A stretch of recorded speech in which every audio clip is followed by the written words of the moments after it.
अगर मैं आपको एक ऐसे शख्स के बारे में बताऊं जिसने अपनी $2 लाख वाली नौकरी सिर्फ इसलिए छोड़ दी कि वो खुद का बिजनेस स्टार्ट करना चाहता था। एक ऐसा बिजनेस जिसके फेल होने के चांसेस 70% से भी ज़्यादा थे। एक ऐसा आदमी जिसने अपने गैराज से शुरू करके दुनिया की टॉप लेवल की कंपनी बनाई, जिसे आप और मैं अमेज़न के नाम से जानते हैं। जेफ बेजोस की असली कहानी ये नहीं कि वो अमीर बन गया, बल्कि असली कहानी ये है कि उसने कैसे सोचा, कैसे रिस्क लिया और कैसे अपनी हर फेलियर को स्टेपिंग स्टोन बनाया। अगर आप अपनी लाइफ में कुछ बड़ा करना चाहते हो तो ये वीडियो आपके लिए है, क्योंकि आज मैं आपको वो प्रिंसिपल बताऊंगा जो बेजोस ने यूज़ किए और आप भी उन्हें यूज़ कर सकते हो। जेफ बेजोस का जन्म 12 जनवरी 1964 को एल्बुकर्की, न्यू मैक्सिको में हुआ। इंटरेस्टिंग बात यह है कि उनके बायोलॉजिकल फादर ने उन्हें बचपन में ही छोड़ दिया था, जिसकी वजह से उनकी मदर जैकी ने दोबारा मिगेल बेजोस से शादी की और यहीं से जेफ का नाम जेफ बेजोस पड़ा। बचपन ही से जेफ बहुत क्यूरियस और इंटेलिजेंट थे।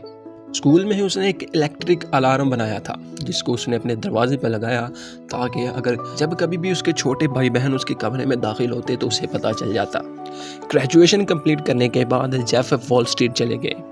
यहाँ उन्होंने एक टॉप इन्वेस्टमेंट फर्म DEO में काम किया और बहुत कम ही उम्र में वहाँ के सीनियर वाइस प्रेसिडेंट बन गए। उनका फ्यूचर सेट था, हाई सैलरी, स्टेबल लाइफ, कोई स्ट्रेस नहीं।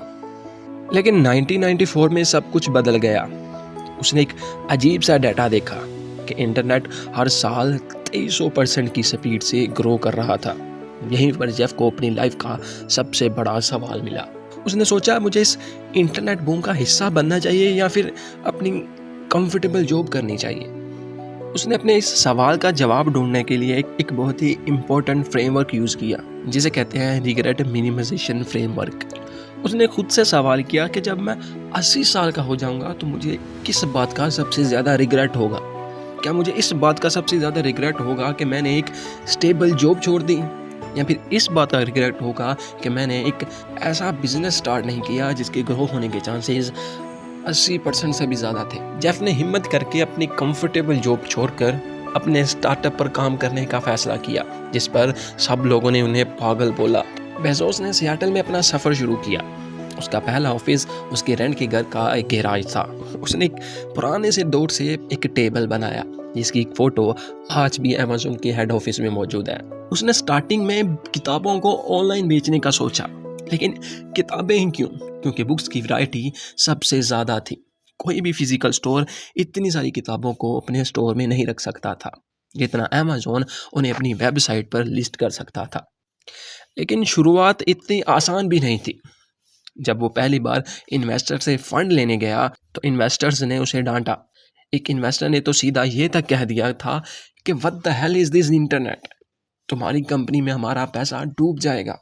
लेकिन बेजोस ने उन सभी सवालों का सिर्फ एक ही जवाब दिया, लॉन्ग टर्म थिंकिंग। उसने हमेशा कहा कि हम प्रॉफिट पर नहीं, कस्टमर ट्रस्ट और मार्केट डोमिनेंस पर फोकस करेंगे। अप्रैल 1995 में Amazon.com लॉन्च हुआ।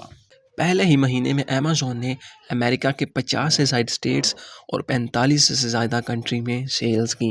बेजोस खुद बुक्स पैक करते, कस्टमर के ईमेल का रिप्लाई देते और हर पैकेज खुद डिलीवर करते। इसी तरह 1997 में अमेज़न IPO में आ गई। शेयर प्राइस थी $18, लेकिन कंपनी प्रॉफिटेबल नहीं थी।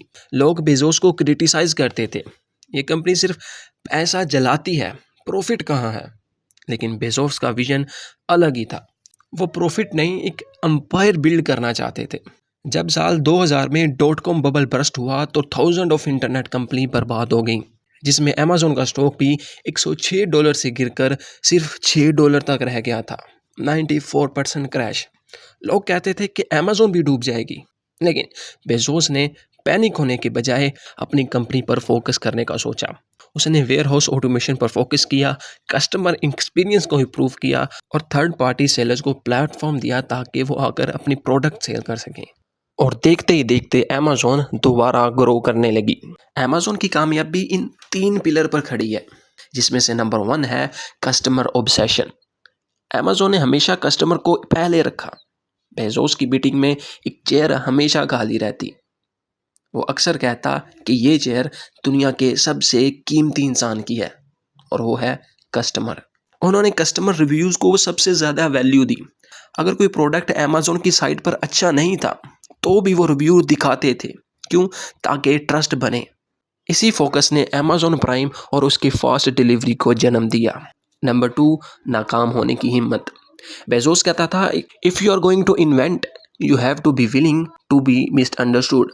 मतलब अगर तुम कुछ बड़ा करना चाहते हो तो तुम में गलतियां करने की हिम्मत होनी चाहिए। और नंबर 3 थी नई सोच और बड़ा सोचना। जब अमेज़न बड़ा हो रहा था तो उन्होंने देखा कि इंटरनेट से रिलेटेड बिजनेस को सर्वर स्पेस की ज़रूरत थी, तो उन्होंने अपने सर्वर्स को रेंट करना शुरू कर दिया और इससे दुनिया की सबसे बड़ी क्लाउड कंप्यूटिंग कंपनी बनाई, अमेज़न वेब सर्विस। आज भी अमेज़न का 70% से ज़्यादा प्रॉफिट इसी साइड हसल से आता है। तो दोस्तों, जेफ बेजोस ने सिर्फ अपने रिग्रेट को मिनिमाइज़ करने के लिए दुनिया की सबसे बड़ी कंपनी बना दी। अब सवाल आपसे है, आप अपने किस रिग्रेट को मिनिमाइज़ करना चाहते हो? हमें कमेंट में ज़रूर बताइएगा।